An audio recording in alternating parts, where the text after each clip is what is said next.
On entend votre position défendue par la Russie depuis 4 ans, Sergueï Lavrov, qui n'est pas reconnue. Vous n'êtes pas sur la même position que la France, puisque vous citez la France, l'Allemagne ou la Pologne, ou les pays européens en général, qui estiment que l'invasion de l'Ukraine est une invasion illégale, que vous avez enfreint le droit international. Mais ça fait plus de 4 ans maintenant que vous avez lancé cette guerre.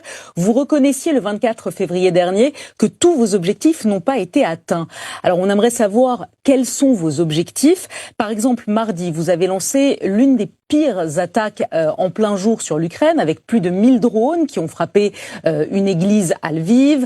Et puis ces derniers mois, vous avez aussi frappé des écoles, des hôpitaux. Il y a des dizaines de milliers de civils ukrainiens qui sont morts dans cette guerre. Est-ce là vos objectifs? Est-ce que vous assumez ces morts civiles? Et jusqu'où allez-vous aller? Quel est l'objectif final? De raser l'Ukraine? Vous avez dit que notre position se diffère de celle de la France, de la Pologne, de l'Allemagne, mais ce n'était pas notre position.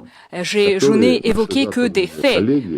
Les faits qui sont ignorés complètement par nos collègues européens. Mais il est impossible de ne pas reconnaître ces faits parce qu'ils ont été créés par les mains de nos voisins polonais, allemands, qui ne veulent pas reconnaître le fait que c'était eux qui, il y a 12 ans, avaient promis d'honorer les engagements. Ils ont bafoué complètement tous les traités et ils ont ignoré toutes les conséquences. Plus tard, l'Allemagne, la France, en 2015, ils ont signé au sein du Conseil de sécurité des Nations Unies les soi-disant garanties des accords de Minsk. Mais ensuite, ils ont dit qu'ils n'allaient jamais les respecter. Alors, je vous parle des faits. Je vous donne les faits et l'Allemagne, la France et les partenaires, vos partenaires au sein de l'OTAN ne peuvent pas l'ignorer. Chaque homme politique raisonnable doit comprendre la trahison qui se cache derrière tous ces actes. Nos objectifs ont été proclamés à plusieurs reprises par notre président. Les objectifs sont liés aux raisons profondes de cette crise. Premièrement, la promesse de ne pas élargir l'OTAN.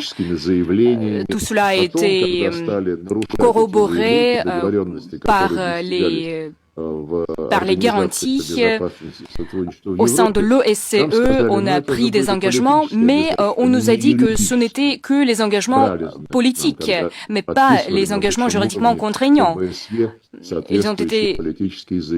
Les déclarations politiques ont été adoptées lors de cette organisation, mais on nous a dit qu'ils n'étaient pas juridiquement contraignants. La deuxième raison profonde, l'élimination, l'extermination des droits légitimes de notre population russophone en Ukraine. En toute complaisance, connivence de la France, qui se proclame les combattants pour la liberté. Est-ce que vous pouvez imaginer la situation où un pays européen interdit l'usage d'une telle ou telle langue?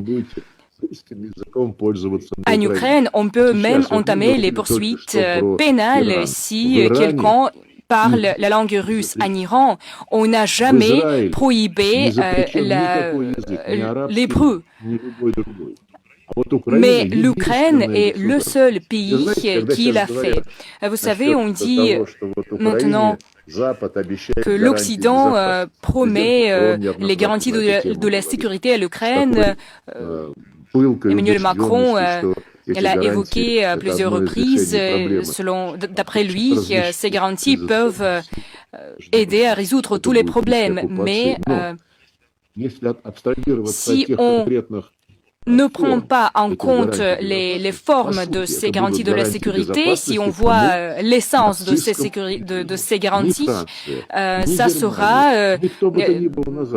ils seront les signes du régime néo-nazi.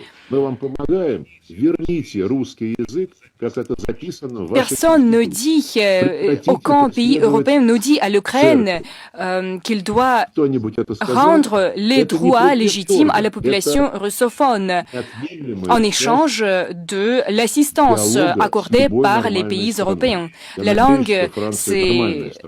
Vous savez, c'est le signe de chaque dialogue normal. Et vous savez, en ce qui concerne Zelensky, le régime de Zelensky, il ne s'agit pas de la liberté, l'égalité, de la fraternité. Vous avez mentionné aussi les victimes parmi la population civile. Je pense que ça vous intéresse le plus. Alors, vous citiez la BBC, nos reporters à nous, à France Télévisions, ont vu aussi des victimes civiles, on les a filmées, on a vu des immeubles d'habitation qui ont été visés par des drones russes, on a les images, on a les preuves. Mais au-delà de cela, je tiens à vous le dire quand même, monsieur le ministre, au-delà de ça, où en sont les négociations de paix qui ont lieu avec vos émissaires, les émissaires ukrainiens autour des États-Unis et de l'administration Trump? Est-ce que vous êtes déçus de la médiation de Donald Trump pour mettre fin à cette guerre?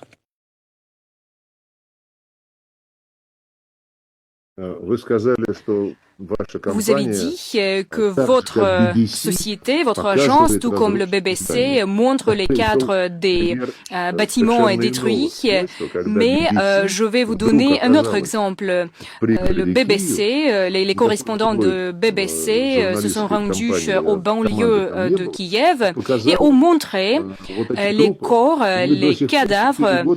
Ça fait déjà 4 ans que nous essayons d'avoir les informations bien fondées sur les noms de famille des gens dont les corps ont été montrés.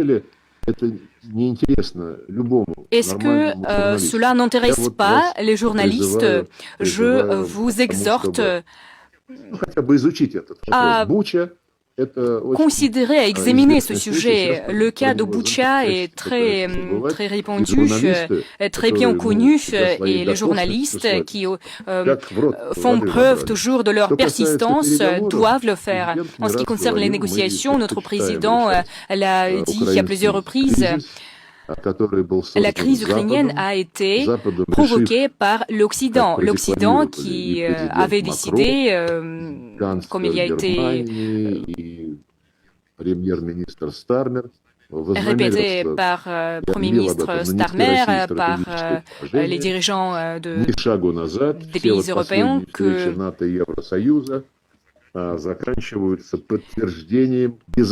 tout cela visait le soutien total du régime de Zelensky, la défaite de la Russie.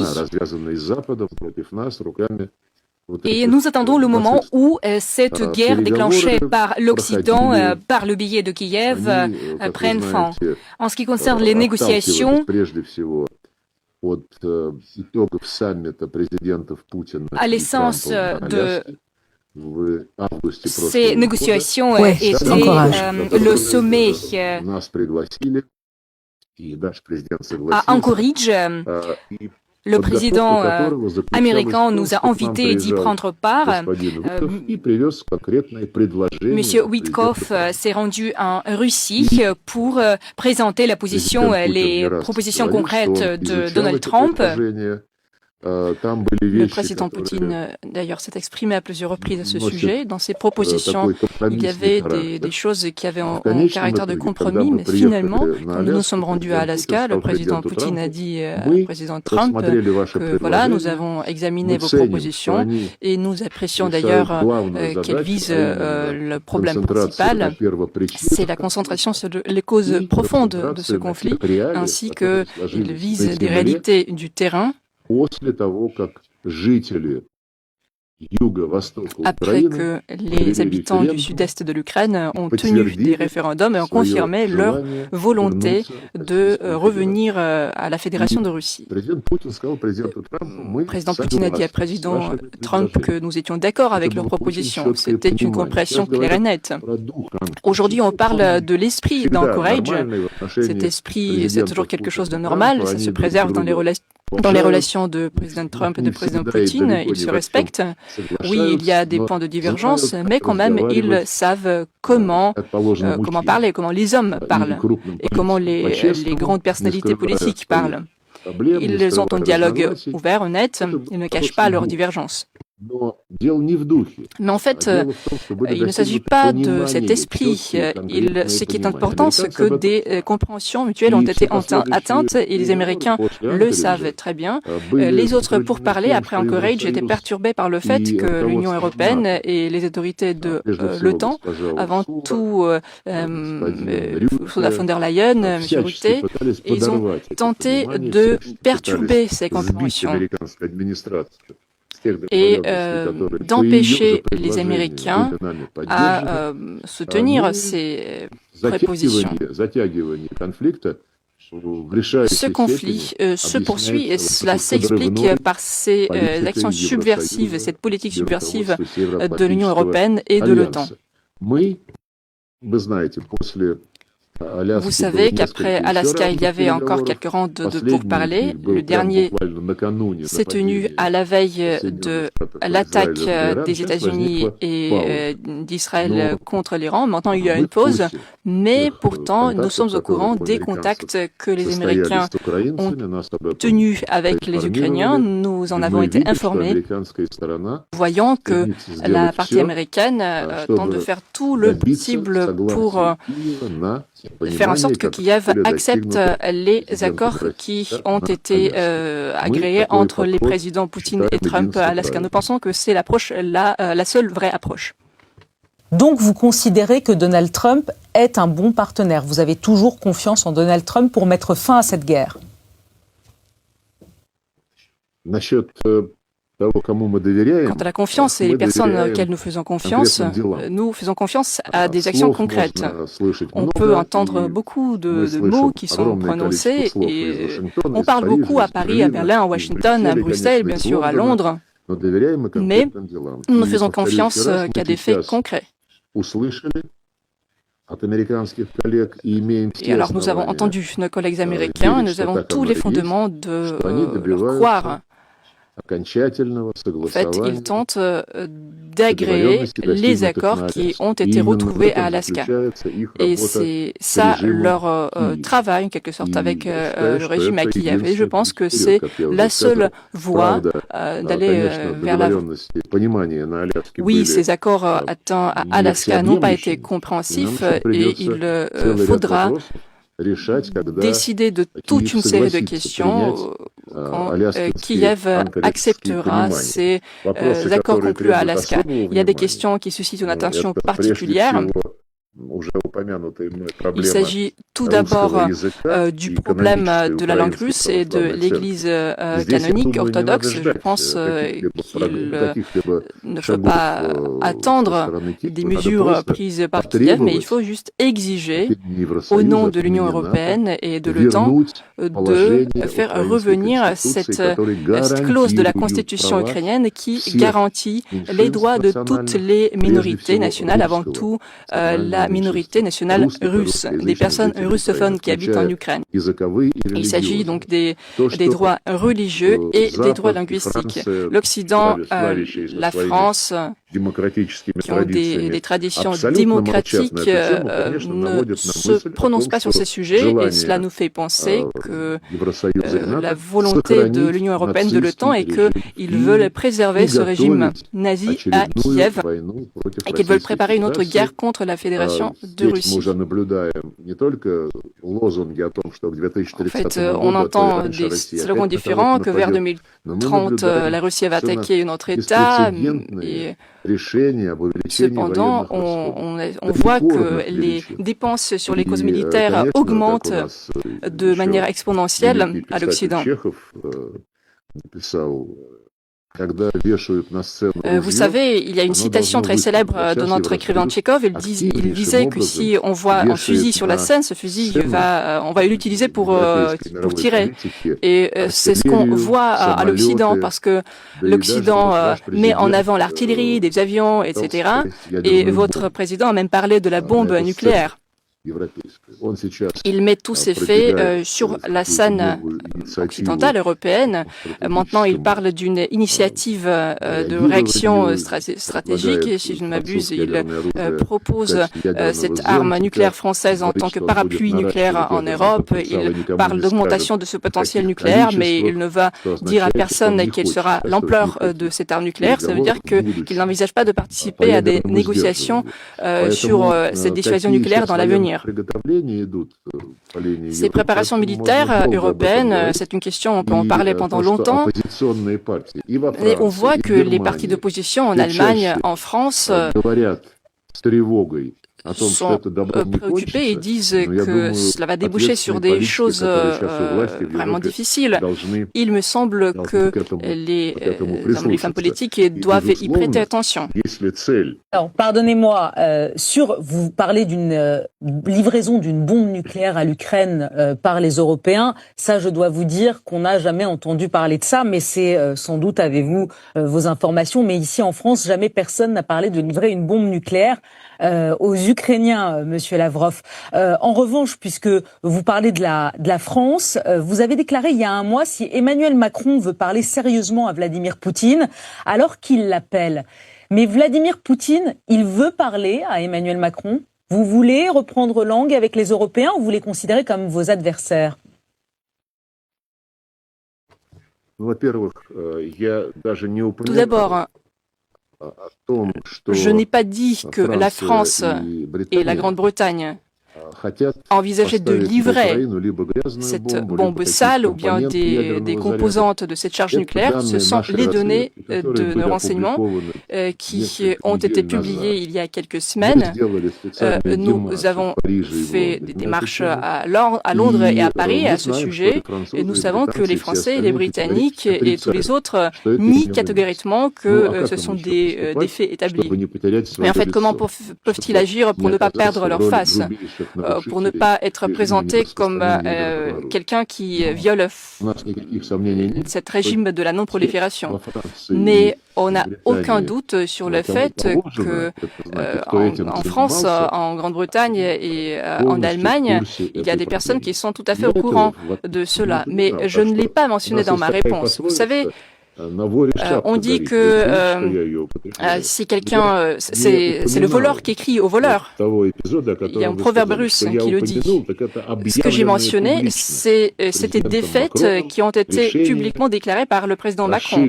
Il a dit qu'il fallait élargir le potentiel nucléaire de la France. Il voulait le proposer aux pays européens en tant que parapluie nucléaire. Peut-être il pourrait remplacer le parapluie américain. Et il a dit publiquement que la France augmenterait ses arsenaux nucléaires, mais ne parlerait à personne de l'ampleur, de la quantité de ces arsenaux. Ça ne signifie qu'une chose. Les Américains nous disent qu'il faut renouveler ce dialogue sur la stabilité stratégique, sur la dissuasion nucléaire, sur le contrôle des armements. Nous pensons que c'est très important à une étape spéciale. Mais pour l'instant, il n'y a pas de conditions parce que les Américains ont sapé tous les fondements des relations avec nous dans ce domaine, dans le domaine stratégique. On lit leurs documents, leurs doctrines et on ne voit pas qu'ils sont prêts à conclure des accords pour aller de l'avant, pour restreindre le nombre de leurs armes stratégiques. Maintenant, les Américains envisagent plutôt de faire participer à ces pourparlers la Chine. Notre position est la suivante. La Chine décide elle-même. Elle décide elle-même de ses actions. La Chine a déjà présenté sa position. Nous respectons cette position. En fait, la Chine, ce n'est pas notre partenaire. Ce n'est pas notre allié. Nous n'avons pas d'engagement d'allié. Alors que les États-Unis et la France, c'est votre pays, vous devez être intéressés.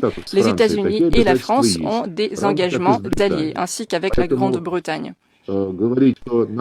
Alors, dire qu'il faut renouveler ce dialogue conformément à la dissuasion nucléaire, des choses stratégiques, en fait, on laisse la France et l'Allemagne à part parce que c'est une voie sans issue, d'autant plus que Macron s'intéresse de plus en plus à ce sujet nucléaire.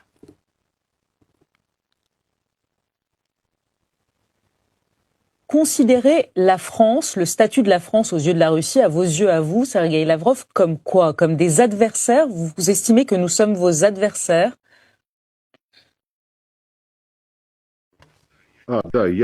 Oui, excusez-moi, je n'ai pas répondu à la question concernant les contacts entre le président Poutine et le président Macron. Vous savez,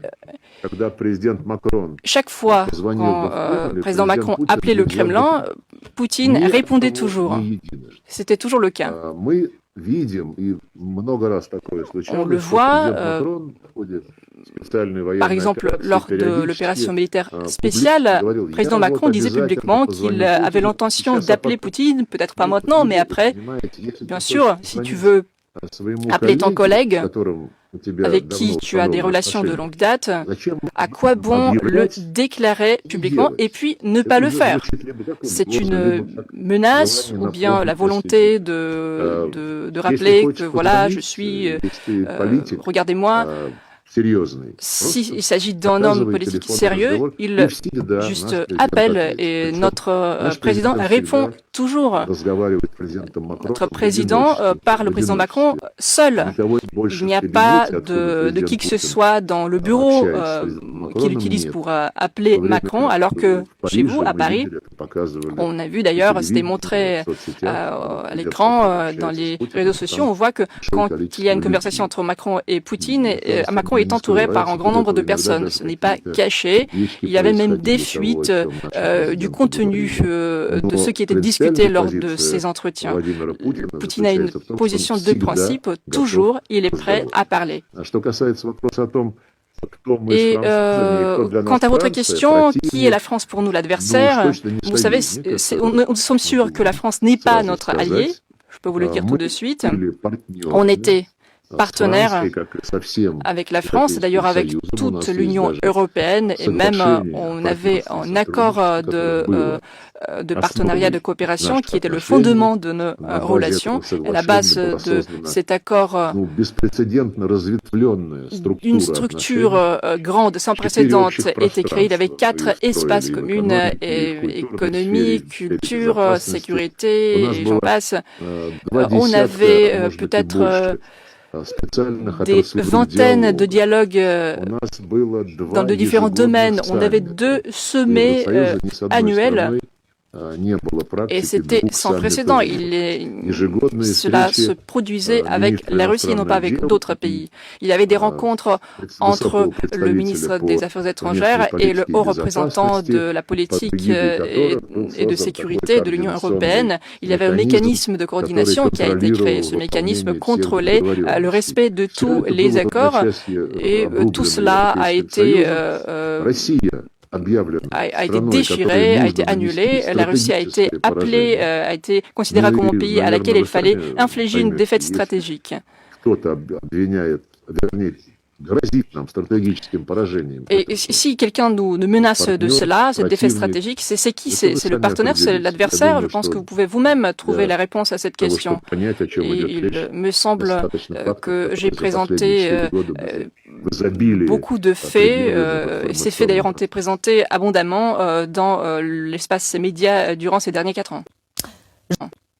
Je vous demande si vous considérez que la France est votre adversaire, parce qu'ici en France, le gouvernement français dit cette chose-là. Le ministre de l'Intérieur a dit cette chose-là il y a quelques semaines. La Russie est le principal ennemi aujourd'hui de la France dans la guerre informationnelle, dans l'agressivité sur le territoire. C'est ce qu'a déclaré le ministre de l'Intérieur.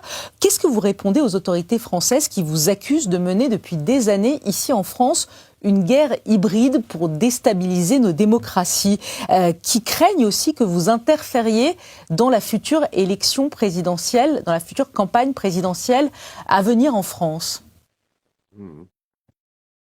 Я уже сказал, что Евросоюз и Франция. J'ai déjà dit que la France et l'Union européenne nous ont traités comme adversaires, voire pire. Ils ont dit que la Russie devait il fallait infliger une défaite stratégique à la Russie.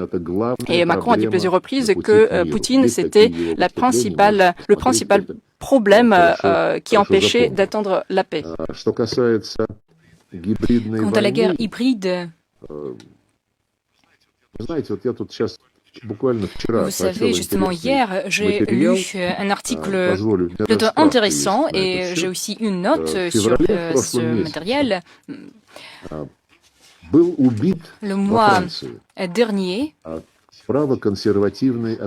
un militant du droit a été tué par un groupe des militants du mouvement gauche. Une personne a été tuée, je le réitère, les représentants d'une structure de jeunesse qui est populaire, plutôt populaire en France. Ils ont tué un jeune homme. L'ambassade de la France et le département d'État ont publié les informations où ils avaient exhorté les responsables de prendre les responsabilités. Il a été dit que la violence de la part des radicaux de droit menace la sécurité. Votre ministre, M. Barrot, était fâché. Il a demandé les États-Unis d'arrêter l'intervention, l'ingérence dans les affaires intérieures de la France. Il a dit que c'était inacceptable pour n'importe quel pays de s'ingérer dans les affaires intérieures et dans les discussions nationales politiques. Ce même mois, au mois de février, le ministère des Affaires étrangères de la France a publié plusieurs déclarations. Ils ont mentionné la mort d'Alexei Navalny et ils ont dit que la France accuse la Russie de sa mort. La France soutient tous ceux qui défendent audacieusement les droits fondamentaux, les libertés fondamentales. Plus tôt, le ministère des Affaires étrangères de la France a publié les informations officielles. Ils ont exprimé leur préoccupation par le spirale de l'agression en Russie par rapport à tous ceux qui critiquent les autorités. La Russie doit libérer toutes les personnes détenues. Et vous avez mentionné aussi la guerre hybride informationnelle. La France a exprimé в связи с тем, что неправительственная организация «Репортеры без границ» была внесена в Россию в список нежелательных организаций. La France a été déçue par les actes de la Russie. La France a dit que ça fait partie d'une campagne de l'agression menée par la Fédération de Russie contre tous ceux qui critiquent les autorités en toute négligence du droit de libre expression.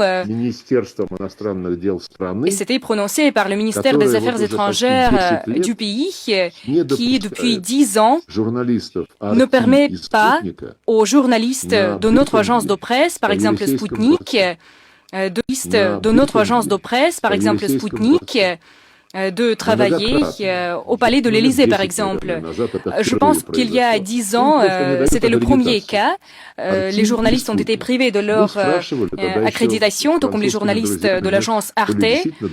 Et il nous semblait que nous étions amis avec la France à l'époque. Nous avons posé une question. Pourquoi est-ce qu'un pays qui est un combattant principal de la cause de la liberté prive les journalistes de leur accréditation?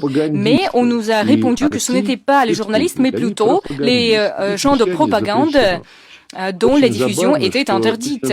Et c'est drôle parce qu'en 1990 à Paris, il y avait le sommet de l'OSCE où la charte parisienne a été adoptée. Parmi les engagements, il a été dit que tous les membres de l'OSCE assuraient l'accès libre aux informations générées à l'étranger, tout comme à l'intérieur, au sein de leur pays. Mais Au fil du temps, la France avait violé à plusieurs reprises ses engagements. Je vous ai donné les exemples de violation de droits de nos journalistes, comme par exemple ce cas avec les accréditations de nos journalistes. C'est ce qui concerne votre question sur la guerre hybride. Monsieur le ministre, une question juste sur ce qui s'est passé, très rapidement, sur ce qui s'est passé il y a quelques semaines. Notre porte-avions Charles de Gaulle était en mer Baltique et il y aurait eu un drone. Les Suédois disent que c'était un drone russe qui aurait approché ce porte-avions. Qu'est-ce que vous pouvez nous dire sur cela? Est-ce que vous avez tenté de lancer un drone sur le porte-avions Charles de Gaulle?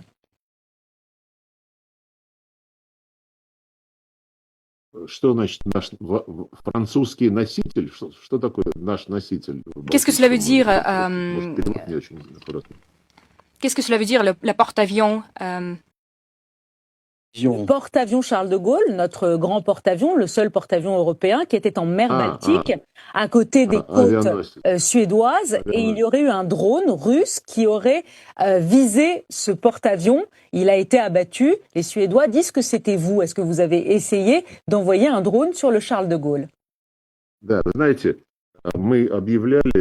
Vous savez, à plusieurs reprises, nous avons déclaré au niveau officiel que nous ne visons jamais des cibles civiles en Ukraine ni dans d'autres pays. Nous ne bombardons jamais les sites civils, les cibles civiles. Il y avait le cas pareil, on a dit qu'un drone russe était identifié sur le lieu de l'attaque, mais plus tard il s'est avéré que c'était un drone ukrainien. Votre porte-avions se trouve dans la mer de Baltz, ce qui est le plus important, parce qu'il y avait des bateaux aussi dans une autre région du Moyen-Orient. Je ne sais pas quelle sera la fin de cette situation, mais je pense que le bon sens, le sens commun va prévaloir et j'espère que nos collègues européens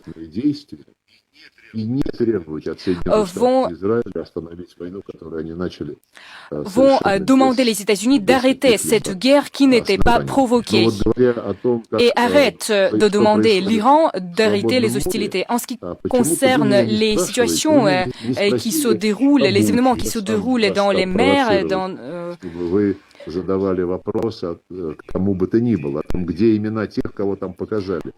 j'ai mentionné le cas de Boutcha, mais c'était plutôt un exemple récent. Notre bateau citerne a été bombardé par un drone ukrainien,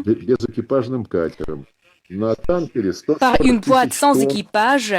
Il y avait 140 000 tonnes de carbone qui n'étaient pas provoquées et arrête de demander l'Iran d'arrêter les hostilités. En ce qui concerne les situations qui se déroulent, les événements qui se déroulent dans les mers,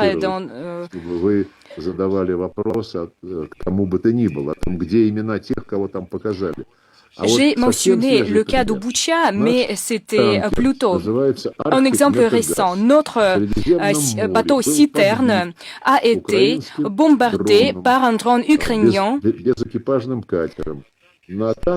par une boîte sans équipage. Il y avait 140 000 tonnes de carbone sur ce bateau. Ce bateau a été endommagé. Cela veut dire que tout cela a créé les risques naturels. On a évacué ce bateau-citerne. Le cas pareil s'est produit avec la Libye.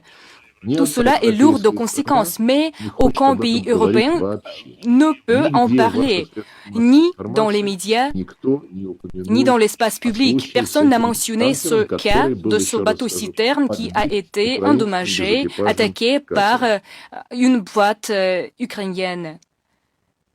Toute dernière question. Je comprends que pour vous, le porte-avions Charles de Gaulle suscite plus d'intérêt chez vous que notre bateau-citerne. Toute dernière question, Sergueï Lavrov. Est-ce que vous suivez la campagne présidentielle française et y a-t-il un candidat que la Russie espère voir gagner? Bonne chance à tous ceux qui seront élus par le peuple français.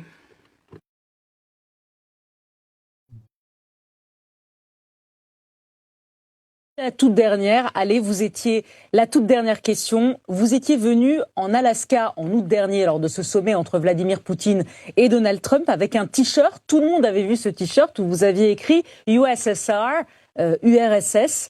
Qu'est-ce que ça voulait dire? Quel était le message, Sergueï Lavrov? Que vous aviez une forme de nostalgie de l'Union soviétique?